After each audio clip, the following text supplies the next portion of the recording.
결혼 4년 차 저희는 평범하고 안정적인 부부였습니다. 싸움도 거의 없고 주변에서도 두 사람은 참 잘 맞는다는 말을 자주 들었죠. 그런데 단 한 번의 운전 연수가 우리 결혼을 완전히 흔들어 놨습니다. 아내는 면허를 딴 지 10년이 넘었지만 거의 운전대를 잡아본 적이 없었습니다. 그러다 몇 달 전 회사가 이사를 하면서 문제가 생겼어요. 새 사무실은 대중교통으로 너무 불편한 곳이었거든요. 버스를 두세 번 갈아타고 지하철역에서도 한참을 걸어야 했죠. 매일 피곤에 찌든 얼굴로 돌아오는 아내를 보면서 안쓰러웠습니다. 그러던 어느 날 아내가 조심스럽게 말을 꺼냈습니다. 여보, 나 운전 연수 좀 해줄 수 있어? 처음엔 거절했습니다. 주변에서 부부간에 운전 연수를 해주다가 큰 싸움이 났다는 이야기를 워낙 많이 들었거든요. 가까운 사이일수록 더 감정적으로 되고 서로 상처를 주게 된다는 말들이었습니다. 그래서 차라리 전문 운전 학원에 맡기는 게 좋겠다고 했어요. 하지만 아내는 연수 비용 때문에 고민이 많았습니다. 요즘 개인 운전 연수 비용이 만만치 않거든요. 시간당 5만 원은 기본이고 제대로 배우려면 10번은 넘게 받아야 한다고 하니 부담스러울 수밖에 없었죠. 그냥 혼자서 인터넷 보고 연습할게. 아내 이런 말을 듣고 나니 더 불안해졌습니다. 아무리 이론을 많이 봐도 실제 운전은 다른 문제죠. 특히 10년 가까이 운전을 안 한 상태에서 혼자 연습한다는 것은 너무 위험했습니다. 고민 끝에 타협점을 찾았어요. 직접 가르쳐주지는 않되 옆에서 안전을 위해 지켜보겠다고 했습니다. 만약에 상황에 대비해서 조수석에 앉아있겠다는 조건으로 말이에요. 주말 오후 저희는 집 근처에 있는 넓은 공터로 향했습니다. 평일에는 화물차들이 주차되어 있지만 주말에는 비어있는 곳이었어요. 아내는 운전석에 앉아서 먼저 시트 조절부터 시작했습니다. 키가 작은 편이라 시트를 꽤 앞으로 당겨야 했고 백미러와 사이드 미러도 다시 맞췄습니다. 엔진을 걸고 기본적인 조작을 익히는 과정은 생각보다 순조로웠어요. 브레이크와 엑셀의 감을 익히고 핸들 조작도 천천히 해봤습니다.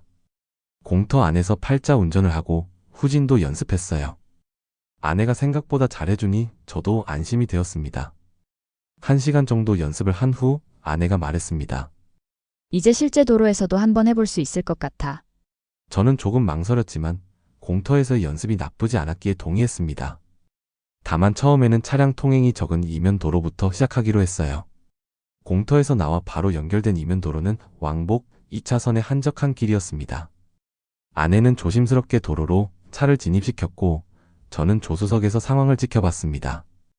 처음에는 모든 게 괜찮아 보였어요. 속도는 시속 20-30km 정도로 상당히 느렸지만 초보 운전자니까 당연한 일이었습니다.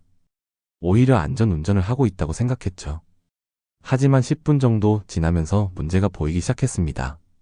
아내가 자꾸만 차선의 오른쪽으로 치우쳐서 운전을 하는 거예요. 처음에는 약간의 실수려니 했는데 계속 반복되더라고요. 저는 최대한 참고 지켜봤습니다. 아내가 긴장하고 있는 게 보였거든요. 핸들을 꽉 쥐고 있고 어깨에도 힘이 들어가 있었어요. 이런 상황에서 계속 지적을 하면 더 위축될 것 같았습니다. 하지만 상황이 점점 심각해졌어요. 오른쪽으로 너무 많이 치우쳐서 길가의 가로수와 거의 닿을 뻔한 순간도 있었습니다. 더 이상 참을 수가 없어서 저는 최대한 부드러운 목소리로 말했습니다. 여보, 오른쪽으로 너무 붙는 것 같아. 차선 중앙에 맞춰서 운전해봐. 아내의 표정이 순간 굳어지는 게 보였습니다. 뭔가 기분이 상한 것 같았어요. 입술을 꽉 다물고 있었거든요. 하지만 다행히 차선은 조금 중앙으로 맞춰지더라고요. 그렇게 조심스럽게 몇 분 더 운전을 계속했습니다. 저는 더 이상 아무 말도 하지 않으려고 했어요. 아내가 스스로 감을 익혀가길 바랐거든요. 그런데 문제는 첫 번째 우회전 지점에서 터졌습니다. 교차로 앞에서 아내는 우회전 신호를 켰습니다. 속도를 줄이고 천천히 교차로에 접근했어요. 여기까지는 좋았습니다. 하지만 실제로 우회전을 시작하면서 일이 벌어졌죠. 아내가 핸들을 너무 급하게 그리고 너무 깊게 꺾은 거예요. 코너를 도는 감각이 아직 몸에 익지 않은 거죠. 10년 가까이 운전대를 잡지 않았으니 당연한 일이기도 했지만 그 순간만큼은 정말 아찔했습니다. 순식간에 차의 뒷바퀴가 보도 위로 올라탔습니다. 그것도 횡단보도 바로 옆 사람들 발끝 앞이었어요. 마침 횡단보도 신호를 기다리던 보행자들이 여러 명 있었는데 갑자기 차가 보도로 올라오니까 모두 깜짝 놀라서 뒤로 물러났습니다. 특히 두 분이 정말 크게 놀라셨어요.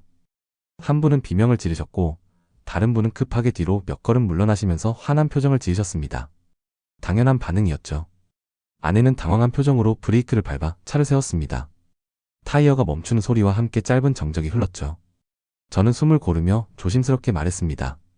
여보, 내려서 사과드리자. 하지만 아내는 고개를 저었습니다. 무서워서 못 가겠어. 목소리가 떨리고 있었어요. 정말 무서웠던 모양입니다. 하지만 이런 상황에서는 반드시 사과를 해야 했어요. 보행자들이 다치지 않아서 다행이었지만 충분히 다칠 수 있는 위험한 상황이었거든요. 여보, 아무도 다치지 않았더라도 사과는 해야 해. 그게 기본이야. 아내는 아무 말이 없었습니다. 두 손은 여전히 핸들을 꽉 쥔 채 눈동자만 흔들리고 있었어요. 그 모습을 보자 더 이상 기다릴 수가 없었습니다. 저는 조용히 문을 열고 내려 보도로 걸어가 깊게 고개를 숙였습니다. 정말 죄송합니다. 아내가 초보라 실수를 했습니다. 처음에는 두 분 모두 상당히 화가 나셨어요. 당연한 일이었죠. 갑자기 차가 보도로 올라오면서 생명의 위험을 느꼈을 테니까요. 이게 뭐 하는 짓이에요? 사람 죽이려고 작정했어요? 저는 고개를 깊이 숙이고 계속 사과했습니다. 정말 죄송합니다. 변명의 여지가 없습니다. 앞으로 더욱 조심하겠습니다. 저는 그저 고개를 깊이 숙인 채 진심을 다해 사과했습니다. 진심으로 사과하는 모습에 그들의 표정이 조금씩 누그러졌습니다. 다행히 다친 사람은 없었고 상황도 더 커지지 않았습니다. 그분들은 마지막으로 조심하라는 말을 남기고 자리를 떠났습니다. 두 분이 가신 후 저는 다시 차로 돌아왔습니다. 아내는 운전석에 앉아서 계속 똑바로 앞만 보고 있었어요. 표정이 굳어 있었고 손도 여전히 핸들을 꽉 쥐고 있었습니다. 저는 조수석에 앉아서 최대한 차분한 목소리로 말했습니다. 여보, 괜찮아. 처음엔 누구나 이런 실수를 할 수 있어. 일단 달래는 게 먼저였습니다. 하지만 동시에 꼭 해야 할 말도 있었죠. 다만 앞으로는 핸들을 갑자기 확 돌리면 안 돼. 우회전할 땐 천천히 조금씩 각도를 잡아야 해. 아내는 말없이 고개만 살짝 끄덕였습니다. 잠시 망설이다가 저는 조심스레 말을 이었습니다. 그리고 혹시 이런 일이 또 생기면 무섭더라도 내려서 사과를 해야 해. 그게 맞는 거야. 이 말을 하자마자 아내의 어깨가 떨리기 시작하더니 갑자기 울음을 터뜨렸어요. 저는 당황했습니다. 아내가 이렇게 울 줄은 몰랐거든요. 그런데 아내는 울면서 갑자기 운전석 문을 열었습니다. 택시 타고 갈게. 그리고는 차에서 내려서 걸어가기 시작했어요. 저는 급하게 창문을 내리고 불렀지만 아내는 돌아보지도 않고 계속 걸어갔습니다. 솔직히 그 순간 저도 화가 났습니다. 물론 아내가 무서웠을 수는 있어요. 하지만 잘못을 했으면 사과를 하는 게 당연한 일이잖아요. 그런데 그냥 도망치듯 가버리니까 이해할 수가 없었습니다. 결국 저는 혼자서 차를 몰고 집으로 돌아왔습니다. 운전하면서도 계속 화가 났어요. 호의로 도와주려고 했는데 이렇게 될 줄은 몰랐거든요. 집에 도착해서도 아내는 오지 않았습니다. 1시간이 지나도 2시간이 지나도 연락이 없었어요. 처음엔 화가 났다가 이내 걱정이 밀려왔습니다. 혹시 어디서 울고 있는 건 아닐까? 다치진 않았을까? 그제야 마음 한켠이 서늘해졌습니다. 결국 저녁 8시가 넘어서 전화를 걸었습니다. 여보, 어디야? 잠시 정적이 흐른 뒤 아내의 목소리가 들렸습니다. 친정이야. 운전도 무서웠는데 당신이 내 편 안 들어줘서 너무 서운했어. 당분간은 여기 있을게. 그 한마디만 남기고 아내는 전화를 끊었습니다. 저는 어이가 없었습니다. 안전을 위해서 한 말인데 그게 편을 안 들어준 것으로 들릴 수 있을까요? 그리고 다음날 아침 장모님에게서 전화가 걸려왔습니다. 얘가 밤새 울면서 이혼하겠대. 자네가 사람들 앞에서 망신을 줬다던데 정말인가? 그 말을 듣는 순간 아무 말도 할 수 없었습니다. 전날의 일이 그대로 비틀려 전달된 것 같았거든요. 억울함보다 먼저 깊은 허무함이 밀려왔습니다. 장모님과의 통화를 마친 뒤 한동안 멍하니 앉아 있었습니다. 그리고 곰곰이 생각해보니 이번 일을 계기로 아내를 다시 보게 된 것 같았습니다. 책임을 피하려는 아내의 면이 선명하게 드러났거든요. 결혼한 지 4년이 지났지만 이런 모습은 처음이었습니다. 운전이라는 건 단순히 개인의 취미나 기호의 문제가 아니잖아요. 1톤이 넘는 쇠덩어리를 시속 수십 킬로미터로 몰고 다니는 일입니다. 한 번의 실수로 다른 사람의 목숨을 앗아갈 수도 있고 평생 장애를 안겨줄 수도 있죠. 그렇기 때문에 운전자는 항상 책임감을 가져야 하고 실수를 했을 때는 진심으로 반성해야 합니다. 생각하면 할수록 실망스러웠습니다. 지금 아내는 친정에서 본인이 피해자라는 식으로 이야기하고 있을 겁니다. 남편이 운전 가르쳐 주다가 자기를 혼냈다고, 자기 편을 안 들어줬다고 말이에요. 하지만 정작 자신이 보행자를 위험에 빠뜨리고도 사과하지 않았다는 이야기는 하지 않겠죠.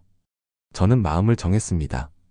만약 아내가 먼저 자신의 잘못을 인정하고 진심으로 사과한다면 용서해 줄 수 있습니다. 하지만 계속해서 본인이 피해자라고 주장하고 저를 가해자로 몰아간다면 더 이상 함께 살기 어려울 것 같아요. 결혼이라는 게 단순히 사랑만으로 되는 게 아니잖아요. 서로에 대한 존중과 책임감, 그리고 잘못했을 때 인정하고 사과할 수 있는 성숙함이 있어야 하는 거죠. 이런 식으로 문제를 회피하고 책임을 떠넘기는 사람과 평생을 함께 살 수 있을까 하는 의문이 들거든요. 여러분이라면 이런 상황에서 어떻게 하실 것 같나요? 제가 너무 냉정한 걸까요? 아니면 그저 당연한 반응이었을까요? 여러분의 생각이 궁금합니다.